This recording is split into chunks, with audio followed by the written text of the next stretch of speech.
I want to make the plea for you to download the app, okay? So if you have the little card here, this is all good and great right now for putting in the offering plate and telling me that you give online, if that's what you did today, but this is about to be irrelevant. So if it tells you to go download our app, that link will not work. Well, it will, but it's not taking you to the right place. So we will have a new one of these very soon. But what it should take you to now, what you should do is look up in just whatever Google Play or whatever you have on your phone. You can do Amazon. At home, you can do Roku. If you have a Roku TV or an Apple TV, you can actually have the apps for our church right there on your TV, and on your phone, Apple, obviously. Wherever you go to download your apps, wherever your app store is, just type in the Kingstowne Communion, and you'll see the one with our logo on it now. A little logo that looks like that. That's the one you want to download. And you say, I already have the one that has the little cross on my phone, the church app one originally. Just delete that one, get rid of it. You say it looks exactly the same. It looks exactly the same, but does not perform exactly the same. Mainly for our iPhone users is the reason why we've been waiting to unveil all of what we want to use the app for eventually.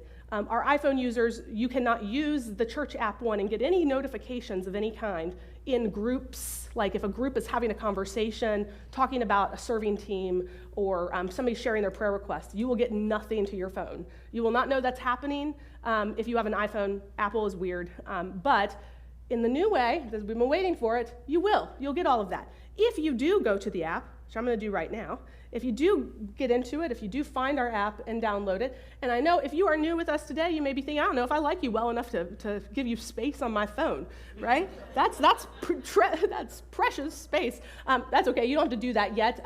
The two main things that you would want to maybe engage with is our bulletin today, which it is updated. You might have looked at it earlier. For some reason, it didn't update, but it is now. Our bulletin, but you can also find that at kingstownecommunion.net/bulletin. It's there. But if you download the app, you will see that under events, we have Sunday worship. We have a variety of children's common tables are happening today. I went ahead and just put up there Ash Wednesday so that you all are thinking about that. Notice that Ash Wednesday is also Valentine's Day. So if you're thinking about setting a date, doing something nice that evening, figure out when you're going to, also remember that you are dust, and to dust you will return on that day. And then a couple of other things that are important about it. At the top, you can't see this here, we're going to actually do a tutorial Sunday, so don't worry. There's a lot of questions. But at the top, there's a little messaging, like a little boxes that look like little chat boxes, I guess bubbles over people's heads. If you click on that under messaging, if I have service, there we go.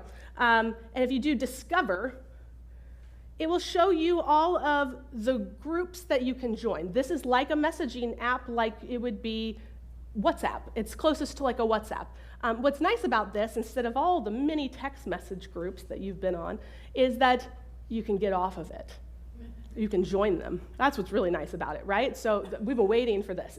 How many text message groups have you been on, and then somebody forgets and texts that group again later about something that isn't relevant to the text message group, and then you're like, how do I just get these to stop? So you can get off of it if you want. We are going to start using this app in bigger ways and more consistent ways starting in Lent. And so if you are on a service team like setup team, if you are on the AV sound team, if you are on the family ministries planning team, not all of it's built out yet. We haven't done all of the groups, but we're starting to. But if you're in any of those, we are hoping goal will be February 11th, that you have to do, if you know, have to do a hard push for anything to actually ever work, right? To get people to do it, you have to kind of set some boundaries. Anybody know that at work? Anybody know that at work? To get people to do anything you want them to do, you have to kind of set some boundaries to say, it will happen through here, you will miss it if you don't do this, okay? If you need help getting the app on your phone and participating in it, we can absolutely help you, and we're going to have a tech day between now and then. But if you want to be a part of if you want to know what's going on with a setup team and stuff, that's where it's going to happen. If you want to know what's happening with a common table, that's where it's going to happen. If you're going to want to know, if you want to have if you have questions about the sermon, after we're going to have a sermon discussion group. Only 10 people are in it so far. Well, join it. Join it if you would like to be a part of that conversation after a sermon on a Sunday. As time goes on, we'll use this more and more and more, but we're going to kind of do a hard reset. I'm like telling my staff, you will like literally like not respond to people through a text thread. You will just, or you'll just respond please, that kind of thing, because that's the kind of the hard set we have to do to get people to actually use it. We know that's the way it works. So Discover are all the ones you can join, and there'll be some that are open to join. Some will say you can request to join. Some are also up there that you can't see because it have no relevance to the general public of the church, staff ones and all of that. And then the conversations, as they happen, will be here. So just wanted to give you a little bit of there's also lots of more to know about it, and we're kind of in this Friday, we're going to do a staff beta group day where we kind of test some things and figure out what the limitations are, and then we're going to do a leadership beta day, and then we're going to do introduce it to the congregation day, answer your questions, that kind of thing. Also, the most important thing when you download is also you will not get any invites into these groups or know what's happening if you don't sign in, because your name is attached to it. You can't be a random person in a group. That is a private group where we want to trust people and know that our prayers and our concerns and the things we're talking about is with people we actually know. So you have to sign in. I add a picture, so it looks, you know how to add a profile picture on the app. We will help those of you who need the help to get on the app, but I really highly suggest it.